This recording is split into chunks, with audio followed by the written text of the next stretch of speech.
Anyone? No? Seeing none? Todd, anything come into the SAU?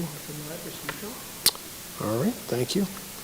We will move along to board comments and committee updates. So did any committees meet since the last time we were together? Kathy, Todd, and I met with the Para-Educator Union. We're getting closer each time to reaching a agreement on a contract.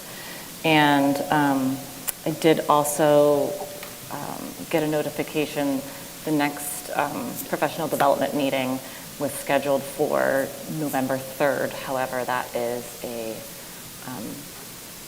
non-school day for students due to parent-teacher conferences. So it has been canceled, so we won't meet again until December. Just FYI. Thank you. Any other committee updates? Board comments? Yes, I have been attending the New Hampshire Fair Funding Zoom meetings. They're the first Friday and the third Wednesday of the month. And yesterday, the executive director of the New Hampshire Higher New Hampshire came and spoke to us about the different open enrollment bills that are before us, before the legislature this year, and with some comments that some things that we just should look out for or should be aware of. I did print off her little sheet that she gave us with the different bill numbers and what the ones that have passed, the ones that have been retained, and the ones that just have an LSR in them, which means that all they have is the title so far of the bill.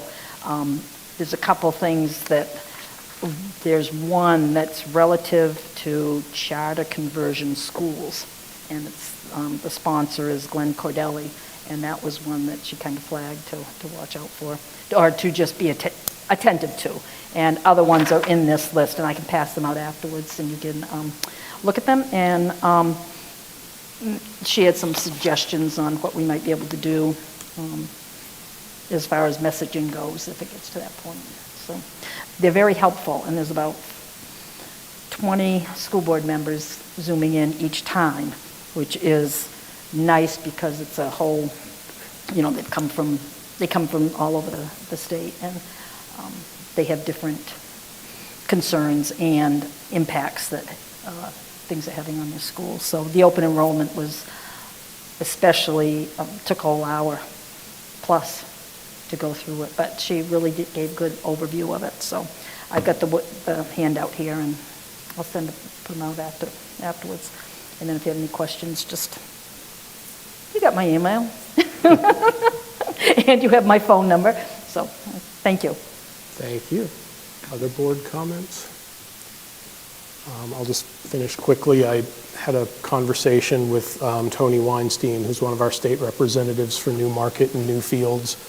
She is serving on, and this is where I'm going to fail to remember if it's technically a committee or a working group, but it's the legislative committee that's studying SAU consolidation, something everyone will be watching kind of closely, not only because of the subject matter, but also as the process was explained to me, because it's an existing committee, they can introduce legislation past the LSR deadline, which has already passed.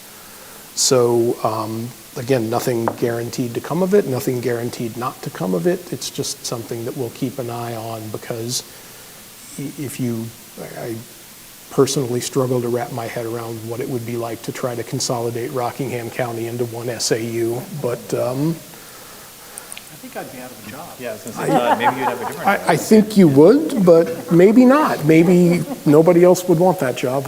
Yeah, it's probably true. It would be kind of crazy. All right, moving along. Student representative report. Sawyer, what you got for us tonight? Thank you. So to start off with some sports, boys soccer yesterday had a game against PCA where they won 4-0. Their current record is 13-1-1, and then they have their upcoming senior night game October 21st against Pittsfield, and their first playoff game is October 28th. Girls soccer, they had a game on the 14th against PCA where they lost 0-3. Their current record is 7-7, and then their senior night is actually happening right now, and their first playoff game is October 29th. For cross country, yesterday there was the Granite State Conference meet, which is kind of like an unofficial Division IV state meet. For girls, there was sophomore Sahali Redmond, who came in 10th, sophomore Rhiannon Lewis, who came in 9th, and then senior Magnolia Redmond, who came in 2nd. And then for the 7th year in a row, the girls team won this meet. For guys, freshman Kinley McKenna came 9th, I came 7th, sophomore Ben Patrick came 5th, and the boys team placed 2nd overall. We have the Portsmouth High School meet tomorrow, and then our official Division III state meet on the 25th. For football, on October 11th, they had a big win against Campbell, and then they have an upcoming game October 18th against Interlakes.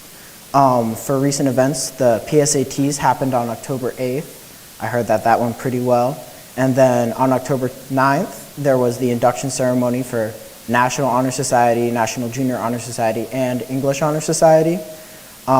Recently, Sahali Redmond was chosen as this year's Hobie nominee, which if you don't know, that's a leadership conference that happens every year. Next week is Middle School Spirit Week. The theme days are Monday is Jersey or Sports Day, Tuesday is Country versus Country Club, Wednesday is Pajama Day, Thursday is Dynamic Duo Day, and Friday is Pink and Black for breast cancer awareness. And then, speaking of breast cancer awareness, on October 28th, we're going to have our school-wide pink out. Great. Wednesdays are actually my pajama day at home, so that works out well. It coincides. Yeah, right? Yeah, I'm curious to see how much enthusiasm Team Country Club gets versus Team Country, but that's why you play the game, I guess.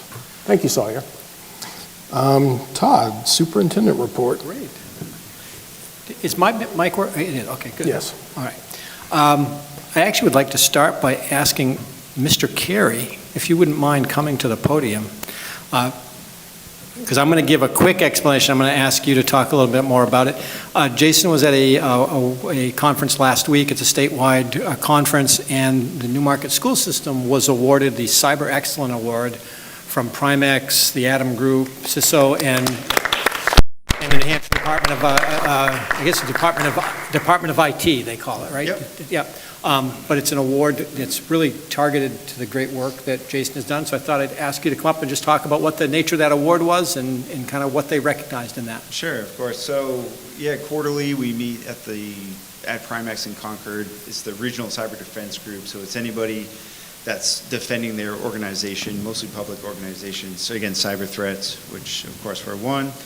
So I guess last week was the first meeting. It's quarterly, so the first one where they handed out an award, and they're really looking at organizations that have participated in the Municipal Cyber Defense Grant, which you've heard me talk a lot about, and it's mostly free resources. So it was a lot of training.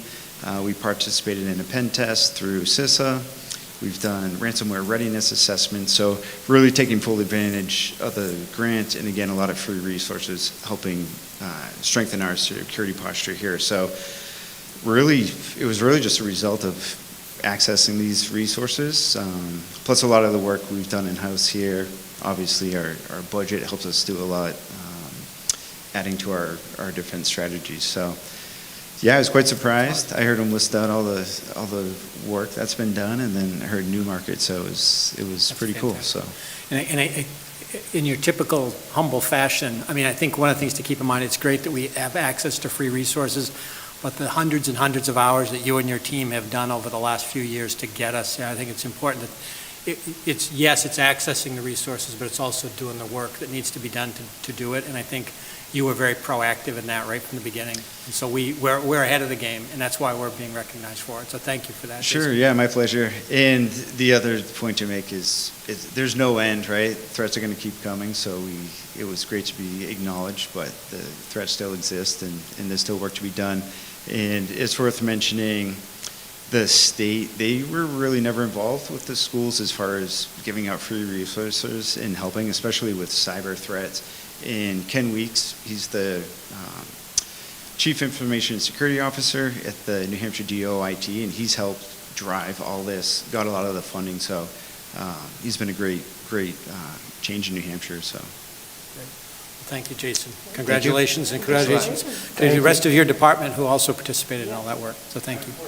This was the one meeting that we didn't sign up quick enough, so the 3 guys couldn't attend, so I was there solo. I wasn't on the guest list, and then they randomly bumped me on, so I should have known something was up. But yeah, they missed out on it, so. There you go. Next time. Thanks, Jason. So congratulations to Jason and his department. Kind of moving on from that subject, I did want to just acknowledge, you probably saw there's been quite a bit of news reporting in the last week or so about the school care health assessment. So I'm sure people in the community probably saw there's an article in the Union Leader, there was an article in Foster's, as well as on WMUR talking about it. I mean, clearly we talked about this last meeting, but I just wanted to acknowledge it again in case people were not watching the last meeting. Clearly that health assessment of a $417,000 assessment is very impactful, and we're managing it as best we can. I did want to just follow up. I was at a superintendent's meeting last week, and there was a lot of conversation about how to manage it. In fact, there's a list group kind of talking right now about how to manage it. Even after that, I walked away feeling like we are postured much better than a lot of districts are to deal with it. A lot of them, they don't really have the reserve funds. They don't have the mechanisms that we do. So even though I'm never going to say this is easy, we did put ourselves in a position to be able to manage it better than a lot have. But anyway, I just wanted to acknowledge that because it's out there in the news, and there might be people watching who are concerned about that. And please know we have talked about it, and I would encourage people to go back and look at the video of our last meeting when we discussed it, and obviously on Saturday when we have our budget workshop, we'll probably spend some time talking about how we want to manage that moving forward. So I just want to make sure to acknowledge that. Another thing on the same theme, we did have our first meeting of the Health Benefits Committee on October 6th. Actually, Gary, you were there. Thank you, Gary. So we are in the process of taking a look at our health options and trying to figure out what to do next. I mean, there really aren't that many. I mean, there's basically 2 options in the state right now for pooled coverage, and we have been promised quotes from both school care and health trust by that time. So hopefully our next meeting will allow us to really take a deep dive into what plan do we want to do. But anyway, just wanted to acknowledge that continues to be worked on. And one of the things when we discuss budget on Saturday, you'll see the impactfulness that has had to be implemented in this year's budget to address health care, because that's really, frankly, I'm going to tell you right now, that's the story of this year's budget, is absorbing health care costs. So there's that. I did want to mention, I did meet today with Steve Fournier and Brian Rowley. Brian Rowley is the chair of the budget committee, and Steve Fournier obviously is the town manager, and we were talking through the whole budget timeline and sequence. Just wanted to take a moment to just kind of mention those dates to everybody. They're actually I gave these dates to you back in September, but just reminding people of it. Our budget presentation to the budget committee is going to be on December 1st, so the Monday after Thanksgiving. That evening we'll be doing a presentation. The public hearing on the budget will be January 5th, and then the deliberative session is January 31st, and the vote on the budget is March 10th. So those are all the key dates built in there, but again, that's in the budget timeline I gave you on September 4th, if you are looking for those dates. And I'm sure Ellen, in her efforts to keep you all informed, she'll be inviting you to all those things in the near term. And then the last thing I wanted to mention, just because it's relevant to our budget discussions, obviously one of the things we are challenged by is to try to get a handle on enrollments and sort of predict how many students we're going to have year over year. We did just get our projections from NSDEC, who does our annual projections. I will tell you, we do our own internal projections with a scientific methodology we call butts in seats. So it's like, how many people are here now? Move them up a year, what does that look like next year?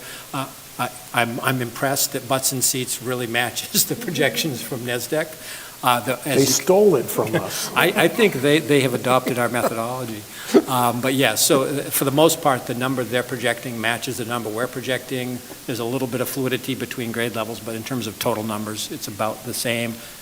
They similarly struggle to project kindergarten as we do, because in many cases, they're not in our system yet, so it's hard to know. One of the interesting things I did note in looking at the report from NESDEC is the birth rate in Newmarket has been pretty stable, but in 2024, there was a substantial drop in the birth rate during that year.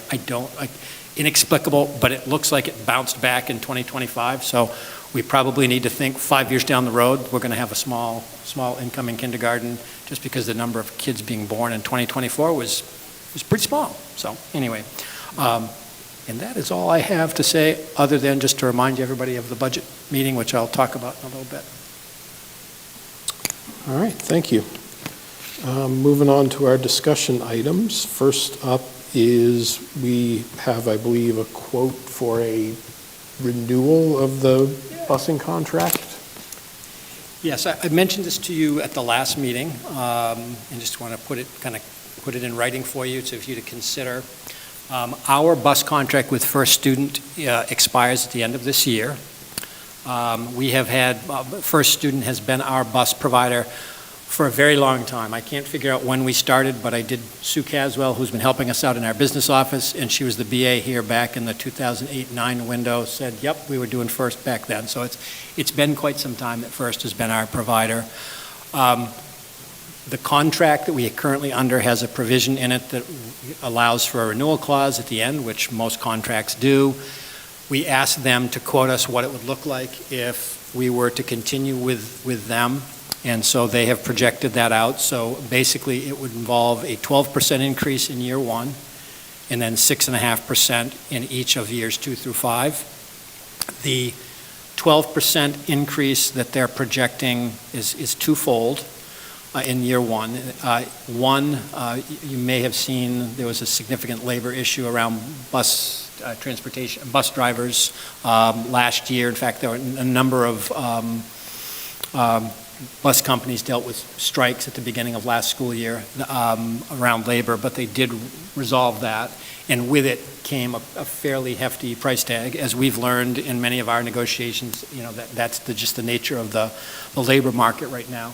So there is a significant up in basically the pay that drivers are going to get. So in year one alone, they're getting a 12% pay raise. So that's one variable that's in this quote.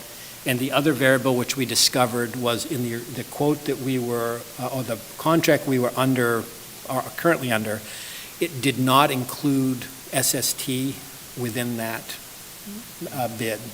So what ended up happening, we provided SST transportation, but it was kind of happening outside the quote. So they have included that in the quote. So the 12% includes an up for the bus driver, the increased bus driver pay and the SST transportation. And so anyway, so that's the quote that's there. I would say, as I mentioned earlier, First has been our company for a long time. They have been very dependable. One of the things we do very much like about them is that they, while they are a private company, they hire Newmarket people, and all of our drivers are Newmarket people committed to the Newmarket community, and it is a very positive relationship. So the question I have for you, and something that we need to decide, policy DJE says that any good or service in excess of $10,000 we should put out to bid. One of the things that I would question, our policy says if you investigate the market, and there really aren't a lot of bus provider options to choose from. There's a few up-and-comers, but they're untested. So my recommendation would be that we extend the contract with them, but I guess you could argue that good business practice would be to put it out to bid. So I wanted to ask the board what your thoughts were on that, and if you want us to go forward with negotiating a successor agreement with First, you would need to make a decision to waive policy DJE to allow us to do that. I can remember back during the pandemic, for students, very, very flexible with this. We actually ended up paying them through the COVID lockdown because we wanted to retain them, and we had such a good relationship before. And Brian would have to check me on this, but although he's not here, so he can't. But they were very, I think, accommodating with some of their price increases and kind of keeping rates fairly low or minimal price increases, I recall, over a few years during that time. So I think we've had a great relationship with them. And as you point out, generally, I would say, well, let's be proactive and make sure that we're going out and getting competitive bids. But in this case, I mean, given the amount, although 12% sounds like a lot, it's including SST and drivers pay, which obviously everything's gotten more expensive. I would be very comfortable extending this to them, offer to them. Explain to me, I guess, so we pay them a flat rate per year with them understanding what our routes and enrollment is? Yeah, so basically there's a flat rate that we pay for all the regular routes. And regular routes would be the 178 days a year, morning and afternoon, and SST. That's included in the bid. There's provisions in it for like extracurricular transportation, but those are additional costs because those are highly variable depending on that. So the contract basically covers all regular transportation for our students to and from school and to and from SST. How many routes are we running per day other than SST? We have 6 buses. Times 2 schools. Yeah, and so, six elementary runs in the mornings, 6 junior, senior high runs, and then So similar in the afternoon. 24 runs total. Per We're day. adding 4 more into it for the 2 SST sessions, so you're going up by a sixth, basically, which is, if my math is right, about 16%, and the increase is 12. There's probably a fuel charge in there too, because SST's. Well, SST's a straight run. I That's bet true. that's Yeah, less that's fair. mileage than That's a going fair up the point. street It down is. that Is street. there- Yeah, no, you're absolutely And there right. is some money from, I think it's Perkins, that goes towards some of the cost of SST transportation. So we offset that to some extent. Yeah. I think I'm inclined to agree with Gary in the sense, I think I muted before. Sorry about that. Yeah, There, get now the I can part hear where you myself. agreed with me, make sure that's on record. I am inclined to agree with Gary that while, of course, we want a competitive bid, I'm not sure that whatever else we could find is going to be so drastically different that it would warrant sacrificing a really positive service provider relationship. I mean, I can only really speak for the bus that transports my children, but they see their bus driver out in town and like chat with her. They, she'll ask about, if one of our kids isn't on the bus, if they're okay. There was the time where, there was a substitute bus driver, and I called the bus company and they said, let me just check. I'm going to see where they are. They gave me exactly where they were and how long. And I just think that maintaining a positive relationship is, everything's going to go up. There's no way we're going to just keep that quality without, paying for the work that those people, are doing and the pay that they deserve.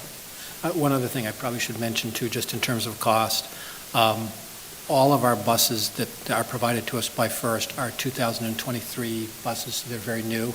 So the assumption is that those buses are in really good shape and there will be no significant need to upgrade in the next 5 years. So that puts us in a good spot.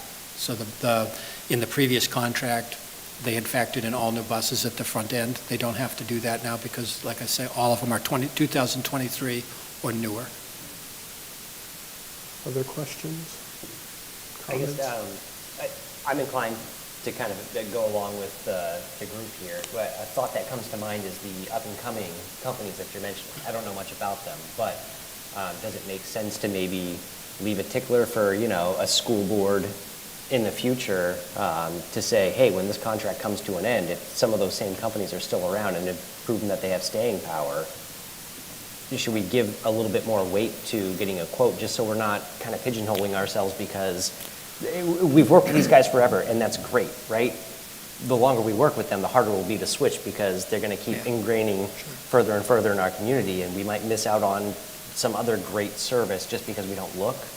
And Well, it's not to say we shouldn't, Right. you know, show some loyalty to these folks. I really think we should. I just also don't want to miss something else. Well, I think that's the argument to put it out to bid, is that if there are other options out there, certainly based on the investigations we've done, there aren't a lot of substantial options right now that would necessarily give us the combination of the price with the quality of service. And so the risk you take is you move to somebody untested in the service. And to Lonnie's point earlier, one of the things, there are very few things that if you do badly will have a negative impact on the relationship you have with your community. And providing transportation from kids to and from school, that's one of those ones that if it doesn't go well, it affects the relationship. And so it's just something to keep in mind. So there's no question we could put it out to bid, and that would be a completely legitimate choice to make.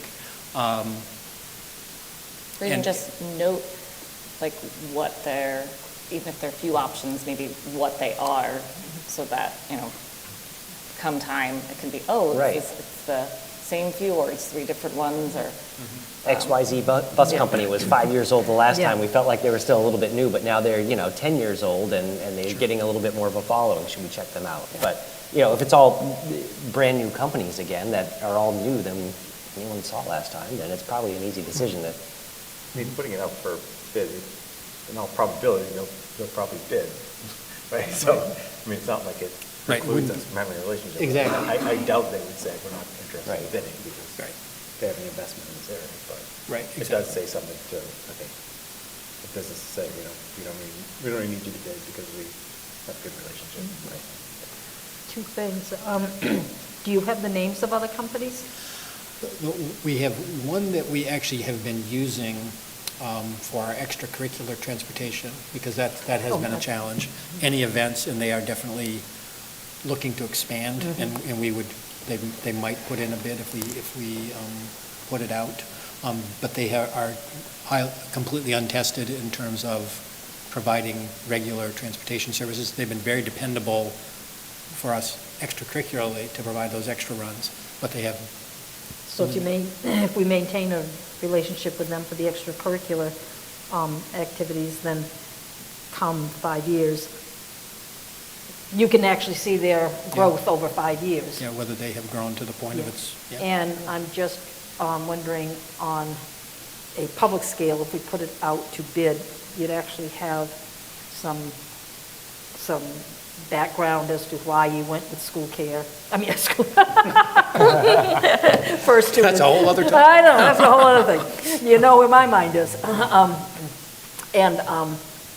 You could show the difference, so which leads into, which is what I was originally going to ask, how long would it take if you put something out for bid and, got the bids in and then decided?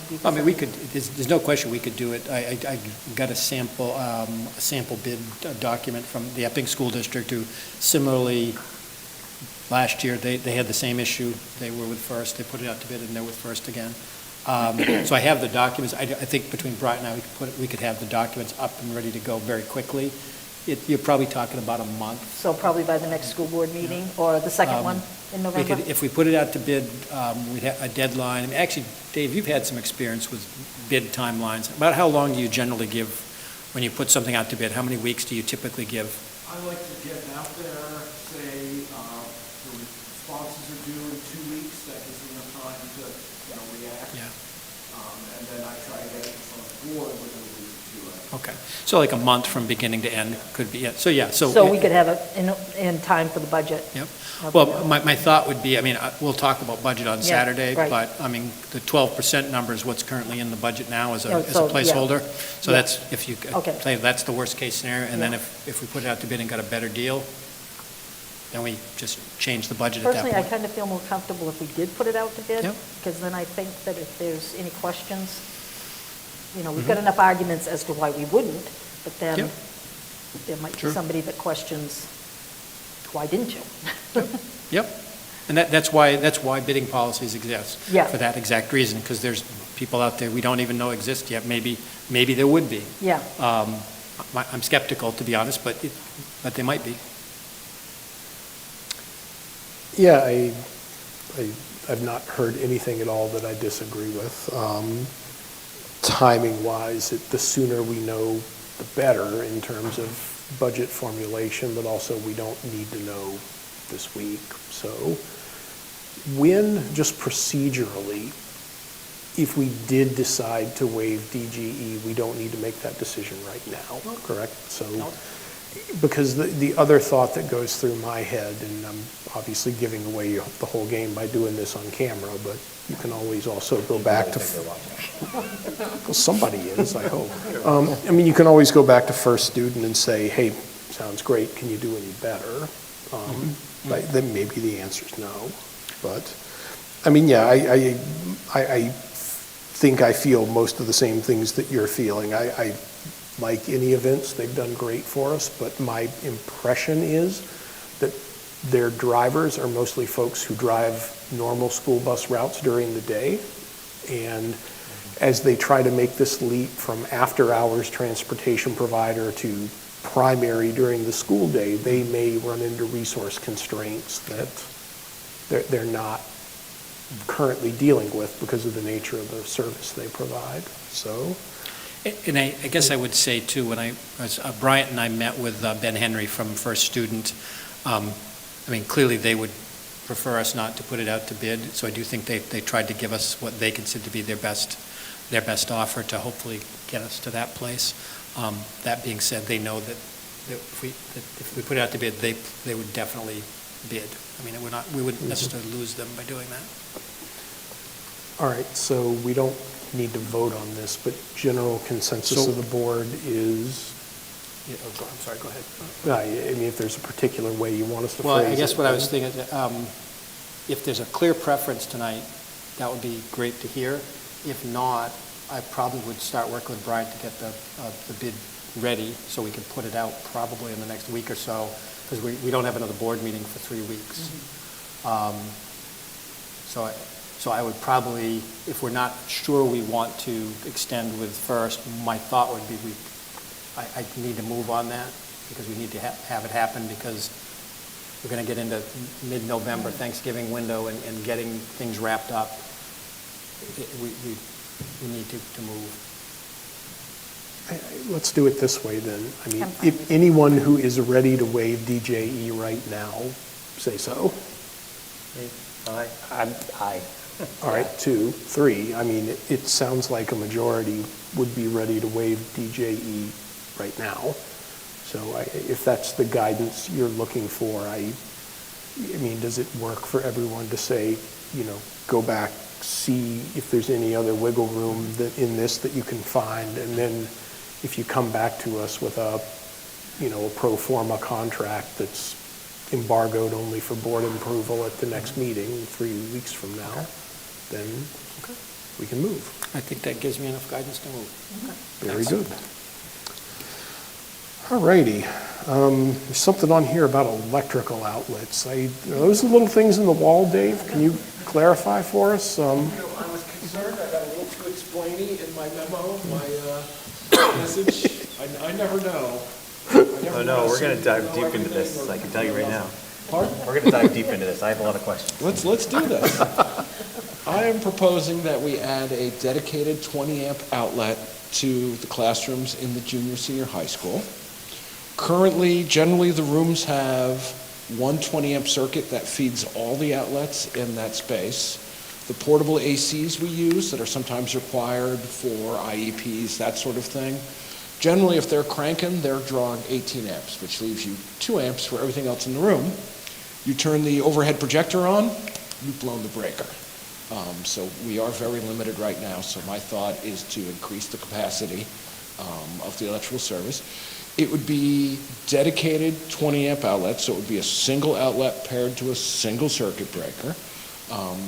It would be a standard 20-amp outlet, so it could use any normal 15 or 20-amp plug. It's not dedicated just for ACs. so we wouldn't be limited in that way. The cost is just under $35,000, if I remember correctly, Just under 34. just under $34,000. Already saving money. See, look at that. Well, the other trick is it's being impact fees is what I'd like to use. The trick with impact fees is they can only be used to increase capacity, and we would be increasing the capacity of the electrical in our buildings. It's an issue we've had for years of blowing circuit breakers during the warmer weather because we're running AC. So I just think it would be a benefit to the district, and it has no impact on our budget or our capital reserves. I figured I'd throw it out there. And I would also say, one of the things that we're finding, particularly in the months at the end of the school year and the beginning of the school year where it tends to be warmer, we have an increasing number of medically fragile kids that have needs. And one of the things we don't want to do is be in a situation where we can assign a students for their classroom assignment is impacted by our capacity to put an AC unit in there to keep them comfortable. And so the thought was, if initially we had talked about maybe we just build like a multi-year plan and we just gradually work our way through the building and get them all done. But then Dave explored the idea of impact fees. It's like we can just do it all at once and the whole building is equipped, and then you're not making decisions for any students on their placements or their course offerings based upon our capacity to have an AC unit in the space, or the reverse being you're reassigning teachers to different rooms, and it just creates, so this would be a cleaner solution to that. And and obviously, don't even get me started about climate change and global warming and all that stuff, but this becomes more of an issue in the May, June, and the September, October windows. I'm assuming these outlets are going to go probably on an exterior wall or near an exterior wall in every room. That's the idea. They would be surface conduit, surface-mounted outlets, so no digging through the cinder block or anything like that, and they would be going on the exterior walls near the windows. Because, my crystal ball, which I would not encourage anybody to place large financial wagers on, says easily within 20, maybe within 10, you're going to be putting mini splits in every exterior classroom in this building anyway. Probably.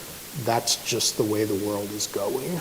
So this seems like given that we can do it with impact fees, given that it's needed right now, and given that it's just going to continue to be needed worse as time goes on, this seems like the easiest decision anyone's asked me to make since ordering breakfast for Saturday. That was not easy. Too many choices? Well, I said, this is easier. Wait, I'm pretty sure the use of impact fees is not to increase our electrical capacity. However, I can very clearly make a jump to that increases our ability to have more students, so I'm very comfortable with that. It was explained to me that the wording is to increase capacity. They don't limit what capacity, merely increasing capacity. Okay. I know, because I made the same argument. We could bring an oxygen tank and increase the capacity of breathing. I think clearly it's the intent. Yes. In good faith is for students, but I can clearly make the jump that this will benefit students and their ability to have more students, particularly if we have more people with special needs. So that and this in the RIP. I'm a little struck by the price. So unless copper's gotten significantly cheaper, you're talking a new box. You're talking. That's the beautiful thing. When they did the construction, they left me all kinds of open space in the breaker boxes. I've got one, so we wouldn't need any sub boxes, no new boxes. We'd be plugging into existing boxes. They're spread pretty well around the school. Okay. I had him come in, do a walkthrough. I said, I don't want you to take any guesses. Let's take a look at every classroom. Let's take a look at every electrical closet. And he solidly stands behind that. And they have lines to the boxes. They don't have to add lines. Because these are long runs that we're talking about for. Well, they'd be running above the drop ceiling and then surface mount down. Yeah. I'm just shocked that you can do that all for $30,000. I was very impressed with the price too. Now, part of it is this is not going to be a get it done this month. Yeah. This is going to be, hey, we got a PD day. Let's see if we can do these 5 rooms. Hey, we've got a week off here. Let's see if we can do these 20 rooms. So part of the price is the fact that we're going to be very flexible as to when the work is done. And is this 14-gauge wire? It depends on the run for 20 amp service. I don't think 14 does 20 amp for a very long run. Okay.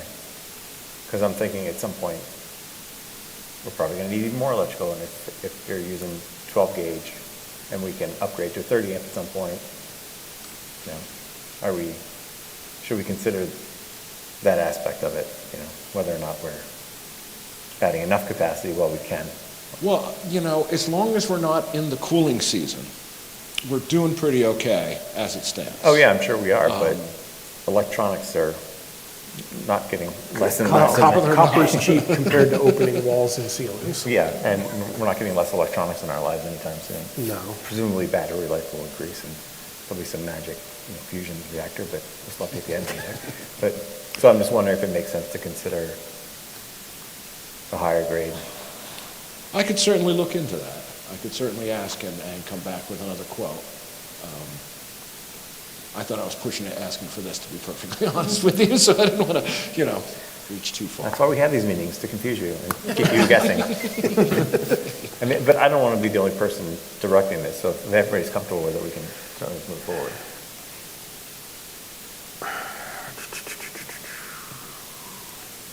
While people are thinking, I just have a question. Does the elementary school already have the additional? We've already done this at the elementary school. Now, we had to add sub-panels at the elementary school. Here, luckily, we have plenty of space in our breaker boxes to add more breakers. What was the cost of the elementary school? Ooh, off the top of my head, I wouldn't dare guess. Fair enough. Does it impede you in any way to have to wait 3 more weeks and get the extra quote on the heavier gauge wiring? No. I mean, I think it, like I said, the extra copper will only look expensive until you put it in the context of having to reopen walls and ceilings. So, Well, again, one of the reasons it's so reasonably priced is it's running above drop ceiling and then surface mount. So there's no construction, deconstruction. It's, you know, it's a very quick. fair, but the real expense in this, I'm sure, is in the labor, not in the copper wiring. Sure, yes. So, Yeah, good point. so I'd be interested in seeing at least what the difference in cost is to future-proof this just that tiny bit more. Because like I said before, this building within 20 years at minimum will have air conditioning in every room. It's just not avoidable. Well, my capital plan, let's say 23 I think that's both years. schools, probably. So, yeah. Yeah, I think you're right. I think the upgrade itself is a no-brainer. Like, obviously, this is something I'm on board with, knowing that we can wait a few weeks maybe and just see if we could put even more capacity in there. That seems like a smart thing to do. But the general gist of this whole thing, I'm super on board with. Yeah, agreed. So the ask is that if it's, I believe it has to be 12 gauge to be 20 amp outlets. The ask is to say 10 gauge wire and see what that would cost? Well, they're probably using aluminum anyways, but yeah. Okay. I mean, whatever, it would be at 30 amps, so yeah, what would be? What would be the cost to get 30 amp I don't have an potential? electrical license, I don't dare. Yeah, what would be the cost to get potential 30 amp? Sure, because it, you know, it depends on the length of the run. Sure, too. yeah. So my ask would be, what would it cost to run heavy enough wire that I could add 3 more outlets to this circuit in a given classroom? 3 more outlets and still have capacity for air conditioners, yeah. Sure, okay. Yeah. Yep, Not that we would do the work, but yeah. it's free to ask. All right, other questions for Dave? Thank you so much. Thank you. Thanks, Dave. Thanks, Dave. All right, next, we have a second read tonight with a goal towards voting to adopt 4 policies that were dictated by some of the changes that the new administration has brought in. Policy AB, the Parental Bill of Rights, is one that's required by law. It doesn't really change any of our policies. It just puts them all together in one document for easy reference. AC, which is non-discrimination, equal opportunity, and anti-discrimination. ACA, discrimination and harassment grievance procedure. ACAC, which is the Title IX prohibition on sex discrimination and sex-based harassment. Did I miss anything important there, Todd? No, those are all as I mentioned last time, the AC, ACA, and ACAC should be familiar to, because we changed them last year, and now we're changing them back because a new administration changed the rules. So basically, that's what we're doing. And AB is, like you said, it's a new state law. We have to have a policy that states the Parental Bill of Rights. Questions, comments? I would just comment further for anyone that maybe hasn't watched the last few of these school board meetings and already heard it. AB, in addition to what Todd already said, has literally nothing new in it. It's just taking stuff that already existed and putting it in one collated list together. Yeah, and, again, in the policy committee meeting, we went over this at some length with Erica McNeil, who, among many other hats she wears, is our compliance person for Title IX. And again, these policies don't really affect the way that we address any situations in the district with a student who's experiencing harassment of any sort. We are going to protect our students to the best of our abilities. The policies are just baselines. Yeah, thank you for saying that, Dan. Yeah. All right, moving on, we have on Saturday morning our budget workshop to kick off not kick off, work has been done already, but from the board standpoint, to kick off the development of the 2026-2027 budget. Yeah, so just, if you're so anxious, you want to get a head start, the PowerPoint we'll share on Saturday is in the board docs now, and anybody in the community wants to check it out? Yes. Check it out. So anyway, we'll go into detail what to expect. Get there for 8:30, where the meeting is in the library right here. At 8:30, we'll have breakfast initially, and then around 9 o'clock, we will start presenting all the different sections of the budget. All of the department heads and building principals and Mr. Riley and Mr. Carey, who are here tonight, will also be there to share their parts of it. So the spoiler alert is, I feel very positively about where we came in, and when you check out the slides, you'll realize when we talked about the level services cost and where we are, we're in a much better place than I think we thought we were going to be in April. So I look forward to the conversation with you, and with any luck, maybe we won't be there until 1 o'clock. I mean, I'm thinking we might, who knows? You have places you want to get, Kathy? Well, I was thinking.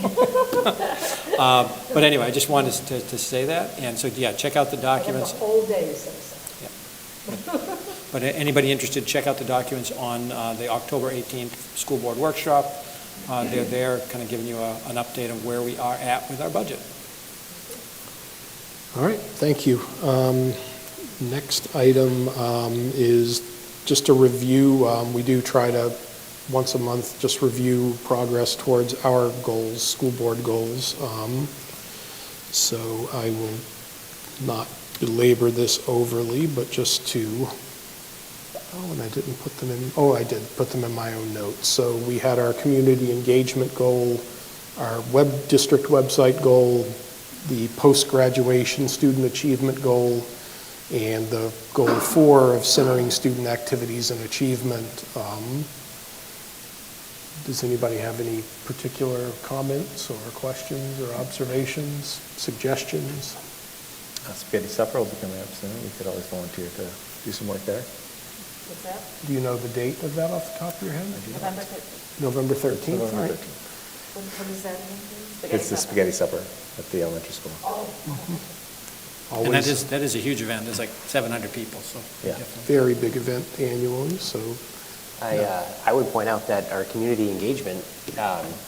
looks great Yeah. today, as far as, Via civics I class, really yeah. enjoy having the audience with us, the folks at home too, Yeah. however many of them might be out there, but it's nice to see the students that undoubtedly Sawyer's bringing along with him, but it's still, it's great to see Totally. the folks that are coming out to engage with us. Sawyer All and maybe Sawyer a in the little civics class. assist from Ms. McGilvery, but Anytime. I was going, I'll second what you say. I was going to say to Sawyer that your information every month is every meeting has been, well, I find it very interesting. And very, my husband and I like to go to some of the games, and we went to one of the soccer games, and it was, I won't say that, I think I sat in the wrong bleachers, but anyway. Sometimes you got to infiltrate the other side. You know, There you go. I feel Started younger than waiting I by really yourself, am, yeah. so, you know, I was going back to my high school days. But Did anyway, anybody it was heckle like- you? If not, you were probably in the No, right I was going to place. say the students were very polite to us. Okay. And I nudged my husband, and I said, I think we're safe. But it was fun. It was, and all the students were just really good. I know a lot of the students volunteer at Spaghetti Supper. Maybe it might be middle school or fifth grade students. I know that there's always older students that volunteer busing tables and helping at Spaghetti Supper. There's also the cake raffle, which is arguably as important as the spaghetti part. So I don't know if any board members, we could do, you know, like Gary's face on a cake. And Yeah, that would get a lot of tickets, I'm sure. What is this? Do you know what this is? For Smash this cake for $5, you $5. will not be entering it. You have to take this home unless you. I know where put to money get in. those Yeah. little decals. But we could do a cake. Has to be a really good one though, but like one of the ones where they do it last and the kids are like, It is a great point, though. So the senior night game for boys soccer is next week, I believe. For the girls soccer, it's going on right now, actually behind us as we speak. But I want to say it's next week. But great opportunity for the community to come out. And I don't know, why am I doing this to myself? You know the date off the top of your head. What is it? It's October 21st. October 21st. Come out and support the teams. All right, other comments on board goals before we move on? Could I just share two quick things? Please. And I've lost track of which meeting it is in November. It's one of the meetings in November. Jody Callanan and Leslie Robillard, our two high school counselors, they have been working on a draft of an alumni survey that ties into one of your goals. They're going to bring it to present it to you, get some feedback, and they actually, our counselors are very proactive. They actually have a pretty substantial email list of all recent graduates. So I think we can definitely produce something fairly quickly. So they're coming to talk about that. And then the other thing I just want to mention on community engagement, there is an event, and it's in the list of events in the agenda that Ellen puts in there. And I'm going to go to it because I want to make sure I say it right. We have a parent forum called Parenting in a Technology-Driven World, 6 to 7:30 here at the Junior Senior High Library. I understand, like, if you RSVP, there's pizza being served ahead of time, so you can have food. And then there's a presenter, Jody Labarsky, from one of the community mental health groups, is kind of facilitating a dialogue. Might be an opportunity for parents to talk, but also might be an opportunity for board members to kind of hear what concerns are on parents' minds. and this was the event that was rescheduled from last year that was supposed to accompany the showing of the screenagers. Yes. So just throwing it out there that if people who were wanting to go to that and miss out on it, they certainly could watch the movie and then attend the forum. And I know our counselors are planning other events throughout the year on different topics that they think might be relevant to the community. Great, thank you. Last discussion item we had was just going over upcoming events. So I think we actually covered a fair number of them in talking about it, but just to go through them for anybody watching at home. So on the 22nd is the middle school athletic fall awards night. That's from 6 to 8 in the gym here at the high school. On the 29th of October is that the technology-driven, parenting in a technology-driven world that Lonnie was talking about. That's from 6 to 7:30 in the Media Center on the 29th. The 30th is town-wide trick-or-treat from 5 to 7. So in addition to having lots of dressed-up kids walking around looking for candy, it's student government or honor society that does the trick-or-canning? Student Council, okay. So Student Council will be collecting canned food to donate to food pantries. I think you leave that by your mailbox? Yeah. If you want to participate in that, they'll be going around collecting that. And on November the 10th is the high school athletic awards night, 6 to 8 here at the high school, also in the gym. And that was all the things we had on our list. Although it's not I guess more of a lack of a school event, is that the November 3rd is Staff Development Day. So there's no school, I don't think for either school. Correct. And, but the elementary school has conferences. So Okay. caring adults have not signed up to talk to their child's teacher. They should do so. Now is the time. And kind of going back to the school board goals as well, I figured with these events, the upcoming school events, I love going by the high school and middle school and seeing the sign, because it reminds me of something that's upcoming. It's a good reminder, as well as your goal for the month. And so kudos to whoever puts that out there, because I'm sure it reaches a lot of people. Jane Sanborn managed that. What's that? Jane Sanborn, one of the secretaries here at the high school, manages that. Well, it's very helpful, very much appreciated. All right. Action items. So the first thing we have tonight is the minutes from our October 2nd meeting. I'd accept a motion to approve them. I would move that we approve those minutes. Thank you, Jeff. Do I have a second? Second. Thank you, Gary. Did anyone see anything in the minutes that needs edits, additions? I didn't either. And again, I just wanted to quickly thank Ellen and Todd for going through and making sure that when we have students here, that all their names get spelled right. Yes. It's actually a really meaningful thing. Did she reach out to you for that? So, yeah, I thought, yeah. Yeah. I'd like to take credit for it, but I think you were the guy that did that. Well, thank you. I'm, that's meaningful to people. All those in favor? Aye. We are unanimous, 5-0. The manifest. I move to approve the manifest for October 16th, 2025 in the amount of $1,089,144.44. Second. Thank you, Gary. I guess we should do this more often, but for the civic students are here, that's the school district paying its bills. Basically, when you have a huge amount of money going out the door, we have to vote on it, even though it's nowhere in our area of expertise. But we trust the people who tell us those numbers are correct. Yeah, we spend about $1 million every couple weeks. All right, all those in favor? Aye. 5-0, we're unanimous. And I would accept a motion to adopt policies AB, AC, ACA, and ACAC as presented. Well, I'll make that motion. Thank you, Jeff. And I'll second it. Thank you, Kathy. Any discussion? All those in favor? Aye. Aye. 5-0, we're unanimous.